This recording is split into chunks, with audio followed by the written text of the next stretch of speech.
Hello guys, back to my channel Nilkrishna ঐশ্বর্যস নতুন একটি ব্লগে তোমাদের অনেক ওয়েলকাম। তো এখন মোটামুটি রেডি হয়ে গেছি, তার কারণ হচ্ছে বাপের বাড়ি যাব। আর মেয়েরা বাপের বাড়ি যাওয়ার নাম শুনলে হয়েছে এক পায়ে খাড়া হয়ে যায়। তো যাই হোক, বাপের বাড়ি যাব বলে কথা, অনেকদিন পরে যাচ্ছি। তাড়াতাড়ি করে প্যাকিংটা করে নিয়েছি, ব্যাগটা গুছিয়ে নিয়েছি। আর সেখানে একটু ঘুরতে যাব। তোমরা যেমন জানো, ছোটো ছোটো মিনি ব্লগ পেয়েই গেছো, আমরা ঘুরতে গেছিলাম অ্যাকচুয়ালি। এখন দেখি নীলটা একটু বাজছে, ভাবে নীলটা একটু কেটে নিই। আর আমরা এখন এই যে রাস্তায় চলে এসেছি। রাস্তায় এসে কৃষ্ণ ব্যাগটা বাজছে, আর মাম্মা আমি রেডি হয়ে রাস্তায় চলে এসেছি। আর এদিকে দেখো পাপ্পিগুলো কি করছে। তো আমরা তোমাদের যেমন বলেছিলাম যে বাপের বাড়ি যাওয়ার নাম শুনে লাফাতে থাকে, তার মধ্যে যাব আবার ঘুরতে, মানে ডাবল খুশু সংবাদ। তো যাই হোক, এখনো পর্যন্ত কোথায় যাবো ঠিক হয়নি। তোমরা যেমন জানো, তোমাদের আপডেট আমি দিয়েছিলাম। তো সেদিন বাপের বাড়ি চলে গেছিলাম বিকেলবেলা, হঠাৎ করেই, কোনো প্ল্যান নেই আমাদের। আর এদিকে পাপ্পিগুলো দেখো কি করছে, তিনটে কামড়াকামড়ি করছে, মারপিট করছে। অ্যাকচুয়ালি ওরা খেলা করছে, কিন্তু আমাদের মনে হচ্ছিল কামড়াচ্ছে, মারপিট করছে, যদি কামড়া দেয়। সেই জন্য আমরা একটু আমার শাশুড়ি বা ছিল পাশে, তো বললো, তাড়িয়ে দিল।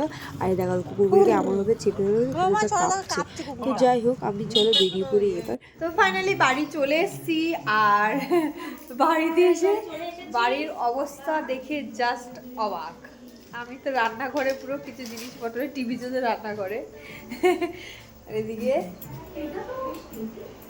এগুলো বাড়ি কাজ হচ্ছে সেই জন্য। আর চলো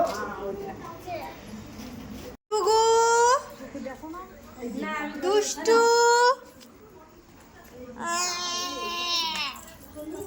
বৌমনি, সত্যি সুখবর মা? তোমার কি আবার একটা নাতনি আর নাতি আসছে মা? ও বলো, সবাই বলে কি তোমার মাকে তো দেখি না, একটা মুখটা দেখাও মা, ওটা দেখাও। ইধার হে মেরা মম্মি জি, কি করছো? এইভাবে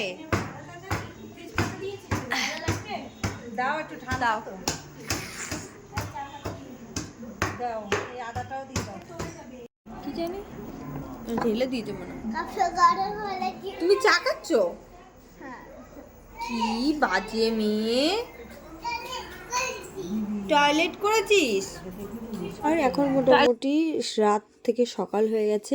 আর বাবা সকালবেলা এই মাছটা নিয়েছে। মাছটা কিন্তু প্রচুর বড় ছিল, প্রায় 4.5 কেজি মতো মাছ, দেখে বোঝা যাচ্ছে না। যাই হোক, তো আমরা জানি না যে মানে বাবা নিয়ে আসবে, আর বাবাও জানে না যে আমরা আজকে সকালবেলা ঘুরতে চলে যাব।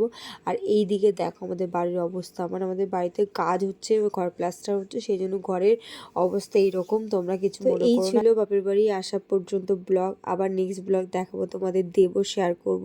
এই ব্লগটা কেমন লাগলো জানি।